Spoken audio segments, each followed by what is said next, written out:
Welcome to UnderInspired Games, where we make bread. we make our own breads. We were gonna talk about video games, but instead today we made bread. And we just like cut the bread and we spend the rest of it like just having a regular conversation, eating our Bread with butter. Yum. bread. I'm so bready for this. I'm so bready. My body's Bready or not, here I come. My body's bready. It's our literal bread and butter. Yeah. Eat the bread. I'm ready for bread and butter.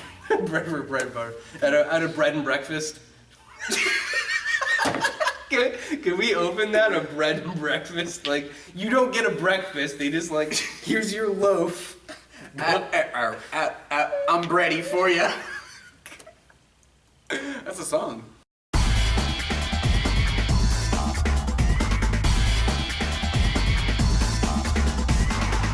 Hello and welcome to Savepoint, a video game show where we talk about video game topics suggested by you. My name is Ryan Shepard. My name's Michael Anthony Torres. And we get, of course, these topics from the YouTube comments, from Tumblr, where you can put one in our Ask box, and on Twitter with hashtag Savepoint. So let's get right into it, all right? Yeah, lube it right up and put it right in there. Put it right up. Wait. All right, this is from Sharky from Twitter, at SharkyHat. He's a cool guy, we know him. Just getting my question out there early at UnderInspired. Your biggest oh shit moment in gaming. Biggest oh shit moment in Oh gaming. shit moment in gaming. Did you ever play Quake 4? No. You never played Quake No. 4? Okay, so do you know anything about the game? Do you know anything about Quake at all? It's really popular back in the 90s. Okay, but no, Quake 4 came out like maybe 3 or 4 years ago. I got nothing. Okay, so This is a weird like mutant robot. yes, people. yes, Yeah. there you go. That's all you need to know. Is like there's Okay. some alien things, like cybernetic things that basically harvest human beings for like so parts. the Borg. Right, it's basically like a Borg. And at one point in the game, in Quake 4, spoiler alert, if you don't know by now, I'm sorry, I can't help you. But in Quake 4, there's a part where you actually get captured, and they're doing the thing to you that they do to all the soldiers, where like you're on a conveyor belt on a gurney, and you just watch as your whole body gets like hacked and sawed off, and like your leg comes off, and like fucking organs and shit. And they're putting all the mechanical parts on you and everything, and they're about to do the last thing where they do like an implant in your brain that basically makes you one of them, and then like someone like busts in and save you. But like you're ruined. You're a monster for the rest of your life. The only thing you can hope for is like revenge. Sounds horrible. It was a pretty oh shit moment. Okay, the biggest oh shit moment for me. I'm not gonna go like a twist ending like BioShock. I'm not gonna do that. I'm not gonna do BioShock because that would be my first choice. That But is I a feel pretty like oh shit moment. that both BioShocks is a pretty oh shit moment. And when I say both, I mean the first one and Infinite, not the second one. We don't talk about the second. We don't talk about the second one. It's not that it's bad, it's just that it's bad. So I think the biggest oh shit moment for me, and it wasn't even like, oh shit, I can't believe this happened. It was like an oh shit, I should have known. Was the end of Red Dead Redemption. When, spoiler alert, if you have played Red Dead Redemption, there's something wrong. The game's incredible. At the end of the game, when you get your son back, and you get your son and your wife back, and you're there with Uncle, and the military comes up over the hill, and you and Uncle are like, get your gun.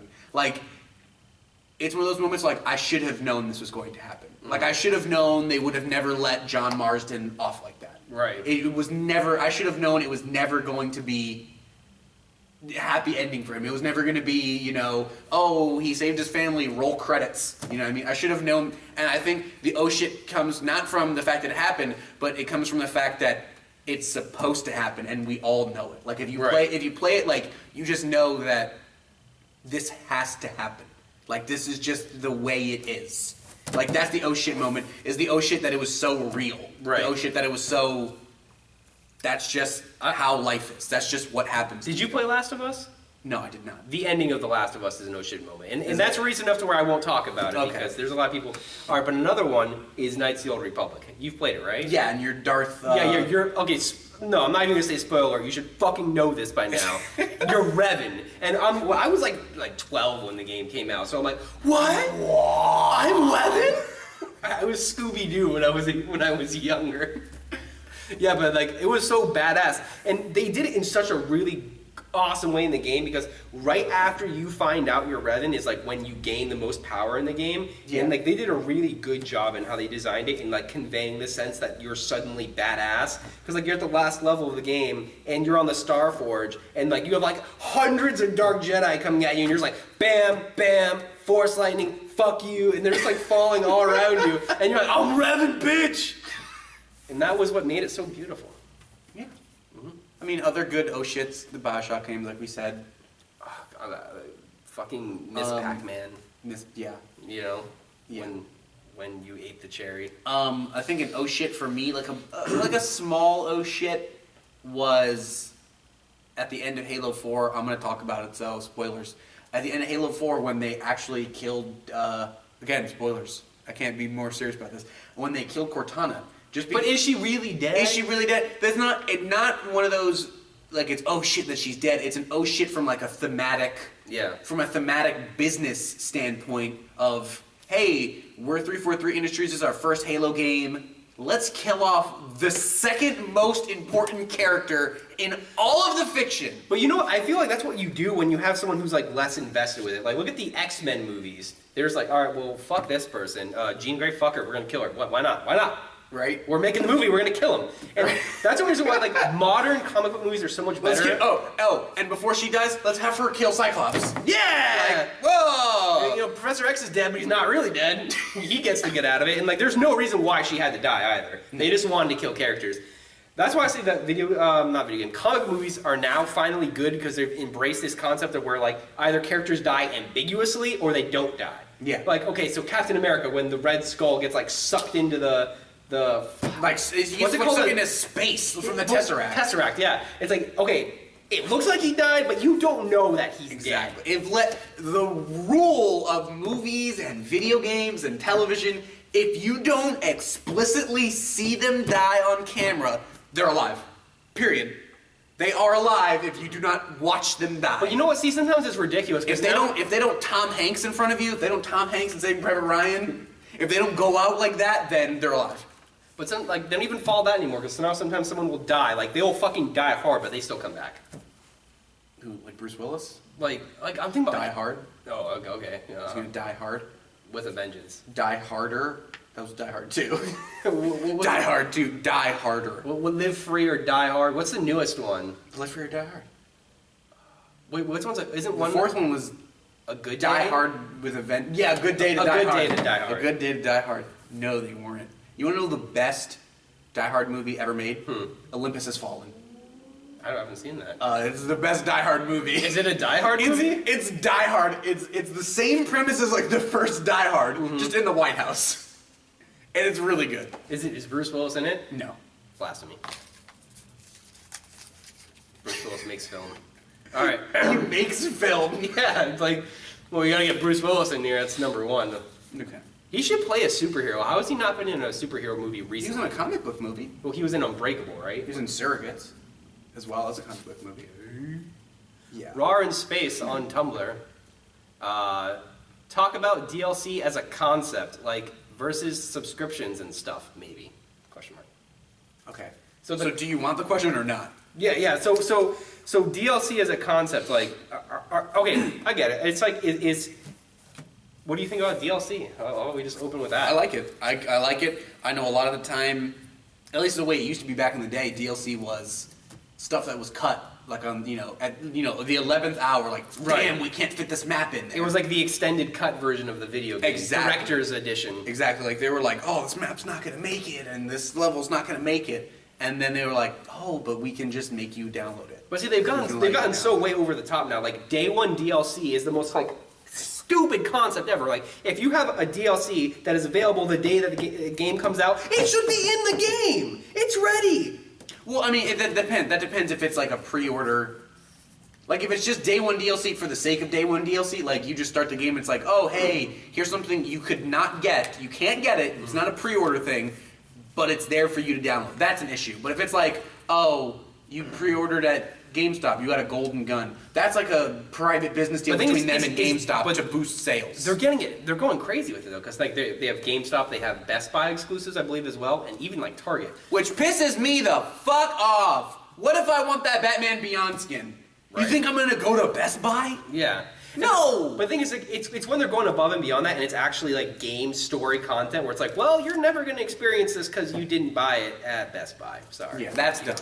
That's dumb. I think that DLC is good in moderation, and where it's actually adding like a real value to the game. Like character skin packs are okay. Like vanity purchases are fine. Horse armor. I think horse armor is still the most best sold DLC content of all time. I'm pretty sure.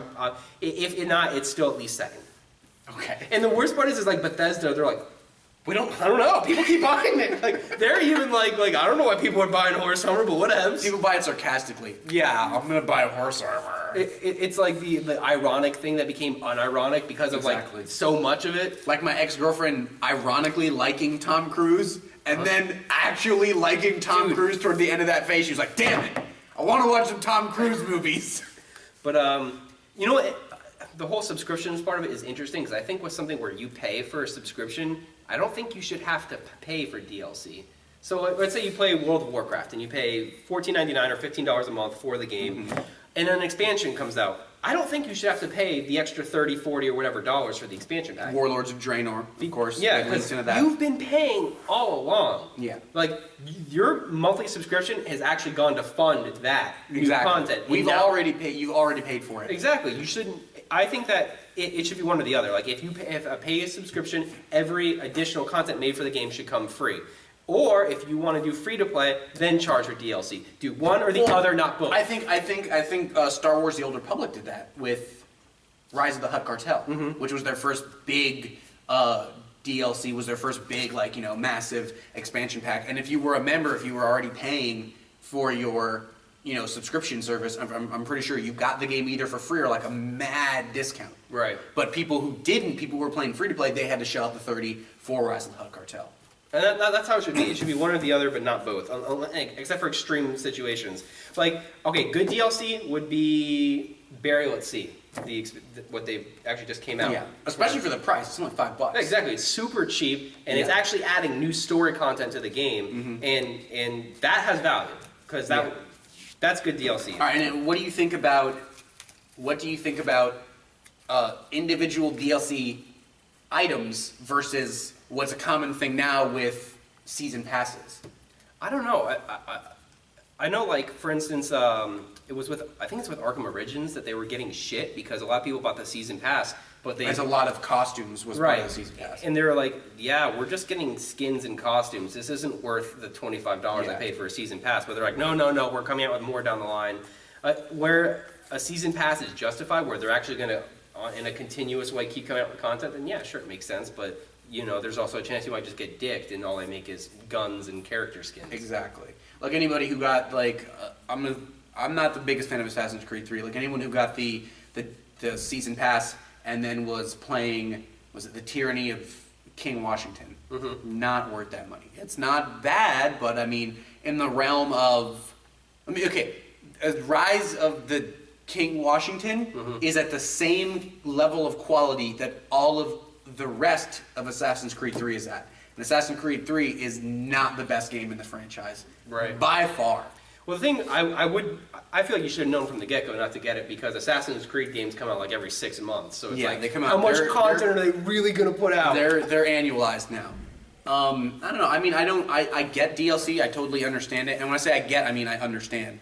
I mean, I also get DLC, like I purchase it. I also get/understand. But I understand it because nowadays, with being able to trade in your games, being able to let people borrow your games, things like that, the developer only has the promise of future content to stop you from trading in your game. You know what I mean? Yeah. Like the promise that if you keep Injustice, you're going to get Lobo, and you're going to get Batgirl and Scorpion and General Zod. The promise of these future things should tide you over to not. I mean, it's working for me right now because I have beaten the balls off of Splinter Cell Blacklist. I've done it all. That should be the achievement. You just beat the balls off this game. But I've done it all, and the only reason I'm holding on to that game is because I want more maps for Spies vs. Mercs. I really enjoy Spies vs. Mercs. It's a lot of fun, and I want more maps. And now, while they haven't said we're going to make new Spies vs. Mercs maps, the fact that they wouldn't do that would be dumb. Would be dumb. It'd be a stupid thing on their part. So I'm sure they're going to do it, and that's the only thing stopping me from trading that in. I'm 100% with you though. Yeah. It's a necessary thing. All right, Exactly. so At this point in the industry. let's rapid fire. All right, so here's the last one. This is from Games Bongs. Games, bongs, and various shit on And Tumblr. various shit on Tumblr. You should talk about the early access game Nether. Nether. So we just watched some videos for Nether. Just did our homework. Steam. Yeah. So I don't know. I'm biased because I love post-apocalyptic stuff. So I would like to point out, we were talking about this when we were watching the video. There's a long 4-minute trailer, and it's this fun. This girl, what's her name, like Maya or something like that? Yeah, I think and so. she's walking through what's left of the world, this post-apocalyptic environment, and she's giving you all this information. There was a solar flare. Right. That Solar flares, plural. They keep happening. Solar flares. Okay, so it destroys the power grid, and then it triggers a mutation inside like 1% of the population. Which is weird because she knows She that. knows that Like, it's she's 1% of the planet that was affected She by cites this. it as 1%. So, all right, to even more context, it's post-apocalyptic. There's no technology. Complete disconnect. From what you know, there are no other people around her, and she knows 1% of the population has become mutants. And from solar flares, like that's From lazy. solar- yes. That's lazy writing. Okay. What happened? Solar flares. Okay, and then she goes on to state that 1% of the population is these monsters. There's no electricity. The monsters are these feral beasts that kill indiscriminately. And then she goes on to explain that nobody knows why the world went to shit. Maybe it was the fucking solar flares and the fucking monster people. Maybe, who knows? Maybe it was those things that she has fucking APA sources on that information. She has a fucking list of references on her works cited for that information, but she can't figure out why the fucking world went to shit. It is weird because she has a lot of data. Like she says 1% of them are monsters. She said at one point, I think she says 4, 6 or something. Like she used the fraction. She Yes. said 4/6 of the Earth's population died. She's like, and at one point she's like, but somebody knows why. I'm like, well, you seem to know a lot already. And 4/6, it's fucking 2/3. Just fucking simplify that fraction. I don't know that it was 4/6, but it was something like that. Yes. But like, I mean, okay. she was maybe she was like a statistician. Is that Statistician. Yeah, statistician before like the apocalypse, and she's like like she could fucking what do you call it? crunching those numbers. Yeah, she just like left fielded them. I don't know. Okay. Freeballed. So now that we have fucking put it in on that game, I don't know. I mean, Yeah, I'll play it.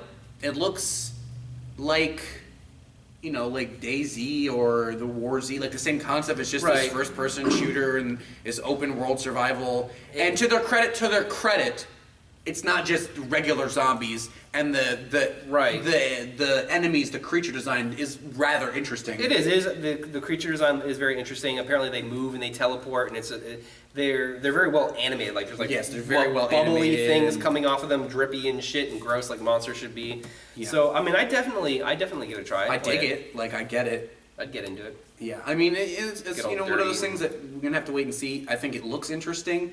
I'm super burned out at this point in time on it's post-apocalyptic with zombies. You know what I mean? Like, I'm super. Do something else with it. Do Yeah, put some post-apocalyptic- fucking dinosaurs in that bitch. Right. Dude, post-apocalyptic with dinosaurs, I can imagine the trailer now, like a cinematic one like that, where it's like raiders and stuff, and like bands of people killing you and like coming after you, and like you're just like a small group of people trying to survive, right? And like you're on like an exodus trying to find like clean water or something. Yes. And then it's the one line where it's, how could this get worse? And it, Tyrannosaurus Rex. Like, okay, imagine. Wait, can you do zombie dinosaurs though? Or? No, no, this is not Dino Crisis 3. So imagine the world of The Last of Us.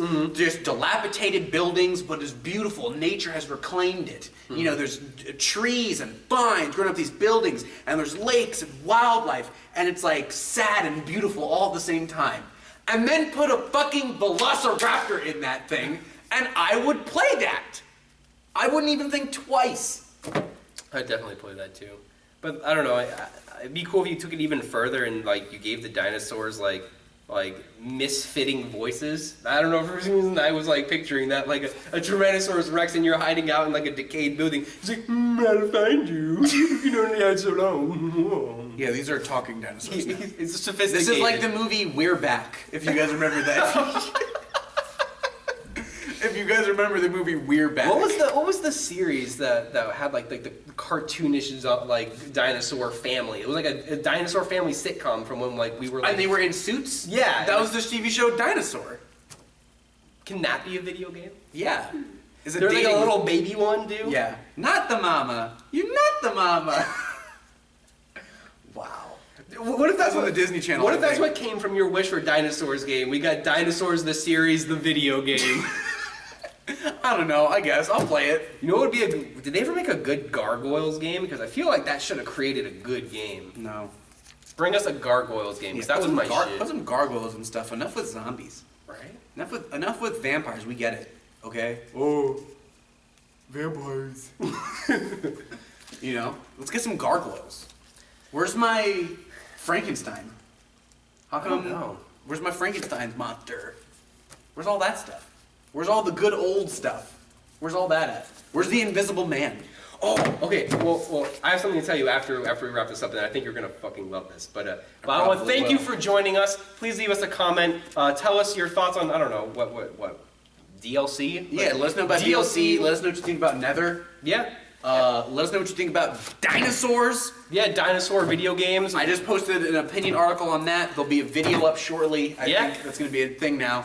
But yeah, let us know in the comments below. And thanks for watching. My name is still Ryan Shepard. It hasn't changed. And I'm Michael Anthony Torres.